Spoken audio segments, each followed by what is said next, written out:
Hari igihe umuntu yicara akibatse ibintu ndi gukora muri iyi minsi bizabyara inyungu cyangwa se bizavamo akantu.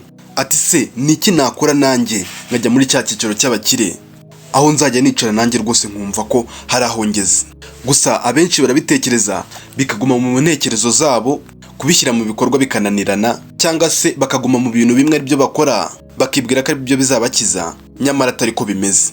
Uyu munsi rero turaza kuganira impamvu abantu benshi gukira bibagora cyangwa se bikabananira. Ndaza no kukubwira nanone uburyo wabivamo kandi ukaba umukire mu buryo bwihuse cyane, nawe ugatangira kubezwa mu cyiciro cy'abakire.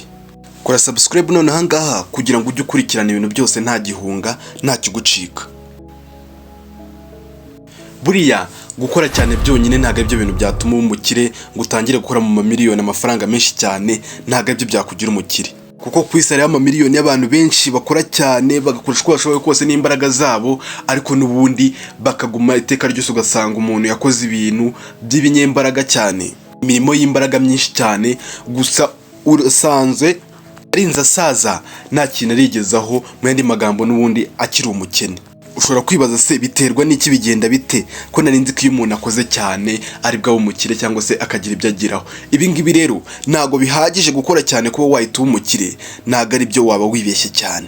Gusa nyine nubwo nabyo bishobora gufasha bikagira uruhare, ariko si byo bya mbere. Reka noneho turebere hamwe impamvu gukira bigorana cyangwa se kubigeraho bitoroshye. Impamvu ya mbere ni systeme ibitera, cyane cyane iyo systeme ikabikomoka ku mashuri cyangwa se kwiga. Ko ishuri ryigisha kubahiriza amategeko ibiki byose, gusa ntabwo ryigisha ubukire. Ugasanga umuntu aratojejwe, arigishijwe, yarangiza nyine akabona n'ako kazi, akabona n'umushahara, ariko agatinya riske, kuba yavuga ati mfashe riske nkoze kino kintu, bikamuba kure cyane. Aho usanga nyine abaye mu bwoba bwinshi cyane, we akamenya ko afite ako kazi katanahinduka nyine kamwe kamuhemba wa mushahara umwe, ariko ntagire ikindi kintu yatekereza kuba yakora, akagumiza kuri ibyo bintu nta kindi atekereza. Kandi unarebye neza wasanga kwiga cyane atari byo bituma umuntu aba umukire, ahubwo wenda ibyo yize yabikoresheje iki cyangwa se n'akahe kamaro byamugiriye. Kuko nyine ushobora no gusanga uwo mwarimu kwigisha nawe yize byinshi kandi aranakurusha, kandi ugasanga nawe ntakize cyane. Rero uba ukwiye gutinyuka nyine ukagira icyo ukora. Impamvu ya kabiri, usanga ari ibitekerezo ukura mu banyamuryango bawe cyangwa se sosiyete ubamo, ugasanga nayo igira uruhare cyane mu kukwafekita. Kuko ugenda usanga umuntu akopera ibyo yakuze abona, nimba arakuze abona muri quartier yubaka akavuga ati nanjye ubwo nzaba umufundi, nimba nyine arakuze abona bakora utuntu turi aho ngaho dusanzwe, naho kumva ari two azakora, ntatekereze kure cyane, akavuga ati nanjye nzigana biriya, nanjye nzaba umunyonzi se cyangwa se n'ibindi byose. Mbega ibitekerezo bye nibe byagiye kure cyane. Yaba ari n'inzozi ufite nube wazizamura, kuko environment nyine urimo nayo iri kukwafekita bigiye kure cyane. N'igihe ushobora kugira ibyago ukavuka wenda umuryango udakunda ibintu by'ubukene cyangwa se mu mbabarire ibintu by'ubukire, ugasanga bavuga ko amafaranga wenda ari nk'ikibi, ukaganga bakubwira ati abantu b'abakire buriya n'abajura n'abameni baba babeshya cyane, bivugira si ibintu byo gukira ni ibiki biha ni ibiki ubundi baba barimo. Bakajya bakubwira ati mwana wanjye jya unyurwa n'akantu ubonye, ugasanga muri quartier nibyo bibereyemo, bakugira inama nyine zo kunyurwa n'utwo ufite, aho kugira ngo uzahige ibyawe ushake n'ibindi. Bakakumvisha yuko ibyo ufite bihagije, bakakubwira ati pfa kuba utaburaye, naho ubundi ibindi byose ngo birikora. Impamvu ya gatatu ihangayikisha cyane, kwa kundi usanga umuntu yumva anyuzwe akavuga ati ibyo mfite biranyuze, ati ibindi nzaba mbishaka nyuma, ariko ibyo bintu biri mu bintu bigenda bikwica gake gake gahoro gahoro, bikaba byatuma utagera no ku bukire wavugaga cyangwa washakaga. Kuko n'ubundi usanga abantu badatsindwa kubera wenda ubuzima bugoye cyangwa se bubakomereye, ahubwo bumva ko kunyurwa kwabo bakaguma bategereje aribyo bituma bumva bafite umutekano bameze neza, bakabaho nyine nta bintu bizima bakora. Ugasanga ni ba bantu birirwa muri telefone, ni ba bantu baryama batinze, nta bintu bizima bari gukora, wenda utavuga ati ngari korera amafaranga hoya. Usanga mu buzima bwe nta kintu gishyashya akora, asubiramo bya bindi yakoze ejo akongera akanabikora, nta gacya mbega ashaka kuzana mu buzima bwe. Icyo gihe uwo muntu gukira kwe byagorana kandi byava kure. Cyo nakubwira noneho rero ibyo byose ushobora kubyikuramo ukabihindura mu minsi mike cyane, ukaba nawe watangira ukinjira muri cya cyiciro cy'abantu b'abakire cyangwa se b'abaherwe. Gusa nibivuze ko wenda nakubwira ngo mu cyumweru kimwe wabaye umukire, ahubwo bishobora kuba byaguhinduriye direction yawe mu nzira zose ugiye kunyuramo, bigahinduka cyane cyane.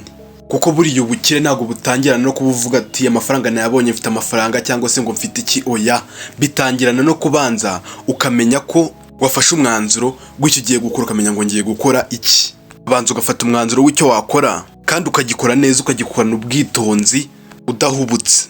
Icyambere ukabanza ukiga gukoresha cya gihe cyawe, ukamenya niba ari umwanya wa social media, ari umwanya wo kuryama cyangwa kuruhuka, ndetse no kwiga ubundi bumenyi, kuko kwiga ntabwo bijya birangira. Ibyo bintu byose ukabiha umwanya, ukamenyera igihe cyabyo, apana ibintu byo kubivangavanga upfa gukora ibyo ubonye uyu munsi ugakora ibi, ejo ugakora ibindi. Oya, ukabanza ugafata ese ugakora ikintu kimeze nka timetable yo kwihigiye yo gukora ibyo bintu byawe byose, kandi ukajya ugerageza kwiga nk'ikintu gishyashya nka nyuma y'iminsi 2 cyangwa se 5, yaba ari utuntu turaho tworoheje, uburyo wenda bwo gucuruza online, cyangwa se tundi tuntu turaho wakigira ku mbuga nkoranyambaga, kuba wenda wazijyaho uzitakazaho umwanya ureba ibintu bitagufitiye akamaro, ugatangira kujya ugira ibintu wigiraho.